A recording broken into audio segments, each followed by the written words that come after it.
आज बात करते हैं 18वीं सदी के उत्तर प्रदेश की।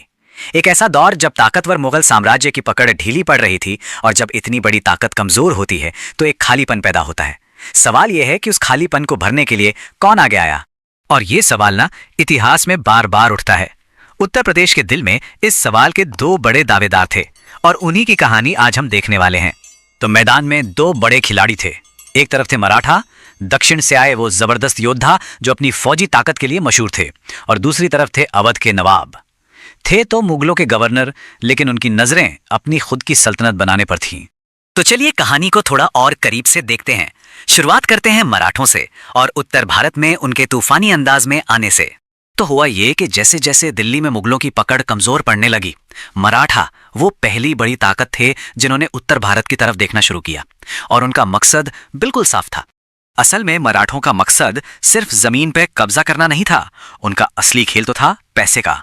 वो चौथ और सरदेशमुखी नाम के दो खास तरह के टैक्स वसूलते थे, और यही पैसा उनकी विशाल सेना को चलाता था और उनकी ताकत को बनाए रखता था। और उनका असर कहां तक फैला था?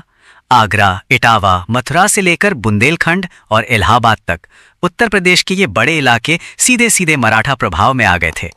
अच्छा, एक दिलचस्प बात यह है कि बुंदेलखंड में उनकी एंट्री कैसे हुई। वहां के राजा थे छत्रसाल, जो मुगलों से परेशान थे। उन्होंने मराठों से मदद मांगी और बस यहीं से मराठों को उत्तर में एक मजबूत ठिकाना मिल गया। सब कुछ उनके हिसाब से चल रहा था, वो तेजी से आगे बढ़ रहे थे।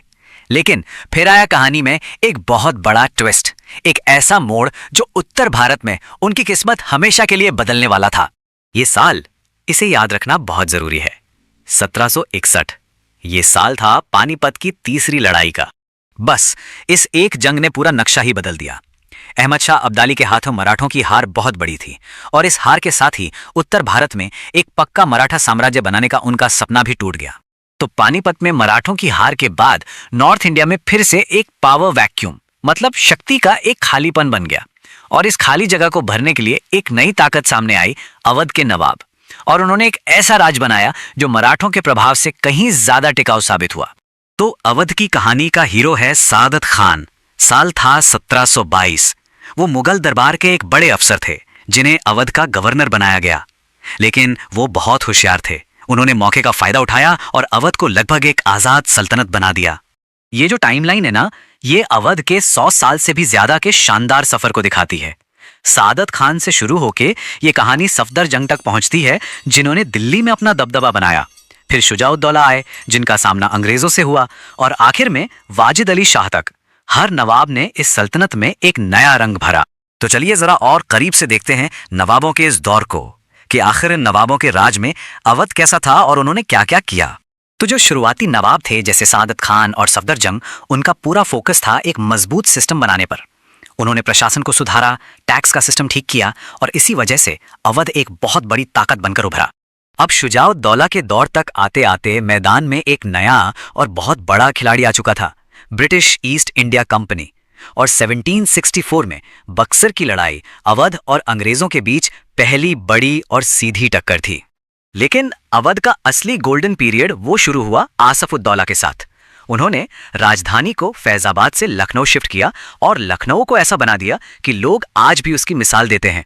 कला, कल्चर, आर्किटेक्चर, हर चीज अपने चरम पर थी। आज का जो शानदार बड़ा इमामबाड़ा है वो उन्हीं की देन है। और फिर आते हैं अवध के आखिरी नवाब वाजिद अली शाह। वो एक बादशाह से कहीं ज्यादा एक कलाकार थे, संगीत और डांस के बहुत बड़े शौकीन।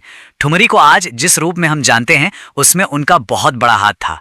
लेकिन उनके ही दौर में अवध की सियासत का सूरज डूबने लगा।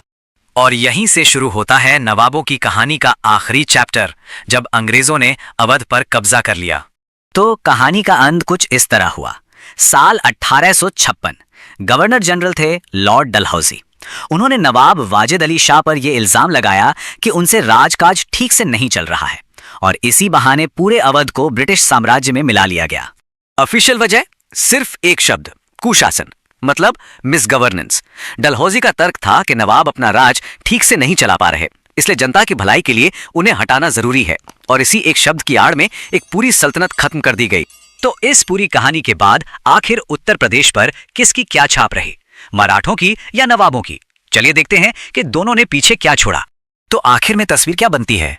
मराठा वो एक आंधी की तरह आए और चले गए। उनका दौर छोटा लेकिन उथल पुथल भरा रहा।